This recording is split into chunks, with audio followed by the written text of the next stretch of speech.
So, I'm extremely late to this one, but I'm gonna do it anyway. I just saw F1, starring Brad Pitt, and it was an experience. It was certainly a good time. I actually really enjoyed this one. I mean, probably should have watched it instead of watching Freakier Friday, but you know, you can't have everything you want. Brad Pitt does a great job. He really does. He always normally does a good job. He's Brad Pitt, you know.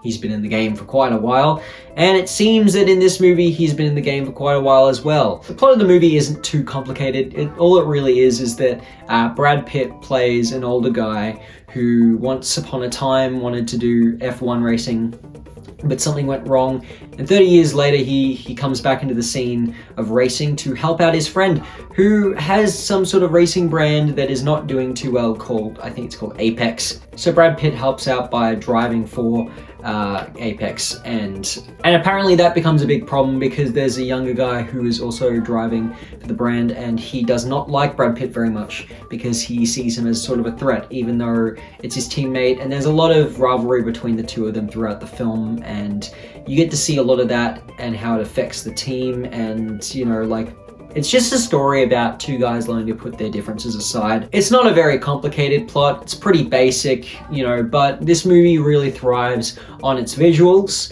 Especially the race scenes were really interesting. I love the way they film it. They don't just film the outside and showing you the cars moving around and stuff and people reacting. They also show the inside of the car and how it looks when it's driving. And I must say, the opening sequence for the film was really entertaining, actually. The choice of music, the way that they edited the music in with the racing was just very clever. They used Whole Lotta Love by Led Zeppelin. So if you've listened to that song, of course you've listened to that song. It's Whole Lotta Love by Led Zeppelin.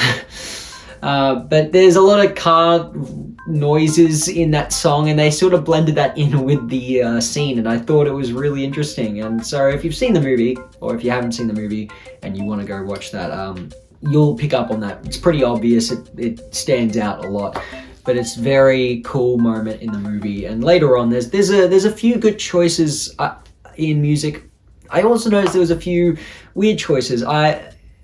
In the first half of the movie, there's some older classics, you know, like Led Zeppelin, Queen, and stuff. And then later on in the movie, they start playing almost exclusively more modern day music, which isn't personally my taste. I understand that if I complain about that, that's not really a flaw. That's just my opinion that I didn't like the music later on. But I will criticize the fact that it is a very jarring change in tone, where the first half is more older music and then the second half is more modern. It kind of feels like the movie doesn't know what vibe it's going for in terms of the music. The acting in the film is actually really good. I thought the performances were really intriguing and they all did a very solid job, everyone involved. Like, I didn't have a moment in the film where I was like, oh, that's not very good. Yeah, just doing a good job, and it felt realistic, and I liked that. So props to the actors for that one. The cinematography of the film was a highlight. I liked a lot of the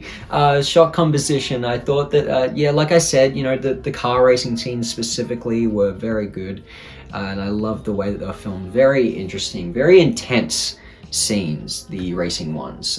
Just like, I could feel the adrenaline in a lot of the moments, and that is great from a sports movie. That's how you should feel, really. So good job, really nice. What else did I want to mention? Oh yeah, one thing I will say is I thought the film dragged on a little bit too much. The plot isn't very jam-packed with emotions and plot threads or anything, which means that it didn't quite justify its runtime. It could have done what it did with less screen time.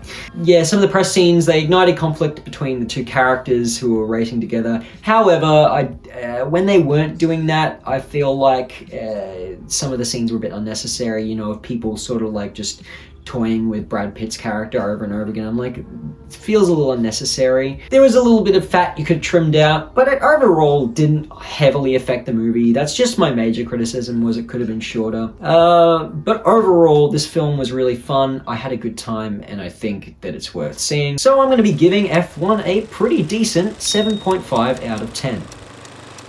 Well, that was a very fun time, and if you've seen it already, I hope you enjoyed it, and if you haven't seen it, then go watch it for yourself. But yeah, F1 is a movie, and it does exist, and you can watch it. Anyway, bye!